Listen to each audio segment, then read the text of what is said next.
স্বরাষ্ট্রমন্ত্রী সালাউদ্দিন আহমেদ বলেছেন, শহীদ ওসমান হাদির হত্যা মামলার আসামিদের ভারত থেকে শীঘ্রই দেশে ফিরিয়ে আনতে পারব। শুক্রবার রাজধানী ওসমানী স্মৃতি মিলনায়তনে মাদক দ্রব্যের অপব্যবহার ও অবৈধ পাচার বিরোধী আন্তর্জাতিক দিবস 2026 উপলক্ষে আয়োজিত আলোচনা সভা শেষে এক প্রেস ব্রিফিংয়ে তিনি একথা বলেন। স্বরাষ্ট্রমন্ত্রী বলেন, শহীদ ওসমান হাদির হত্যাকারীদের মধ্যে 3 জনকে ভারত সরকার গ্রেপ্তার করেছেন। সম্ভবত কলকাতায় আছেন তারা। তাদের আইন অনুযায়ী আদালতের মামলা দায়ের করা হয়েছে।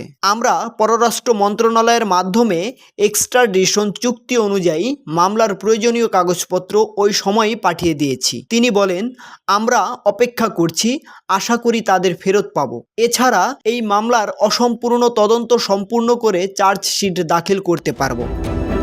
সাংবাদিকদের এক প্রশ্নের জবাবে স্বরাষ্ট্রমন্ত্রী বলেন, বেনজির আহমেদকে গ্রেপ্তার করার পর আবুধাবি থেকে ফেডারেল পুলিশ ইমেইলের মাধ্যমে মেসেজ দিয়ে আমাদেরকে তারা গ্রেফতারের খবর জানিয়েছে। বেনজিরকে দেশে ফেরত পাঠানোর জন্য তারা 30 দিনের মধ্যে তার বিষয়ে নথিপত্র চেয়েছিল। আমরা সেগুলো 3 দিনের মধ্যেই তৈরি করেছি। পররাষ্ট্র মন্ত্রণালয়ের মাধ্যমে ইউএস সরকারের কাছে নথিপত্র পাঠানো হয়েছে। তিনি আরও বলেন, বেনজির ইস্যুতে আরব আমিরাতের সরকারের পক্ষ থেকে এখনো আমাদের কিছু জানানো হয়নি। আমরা আশা করি খুব শীঘ্রই জানানো হবে। ইএফটি ফার্স্টের সাথে ট্রেড করুন যে কোনো জায়গা থেকে।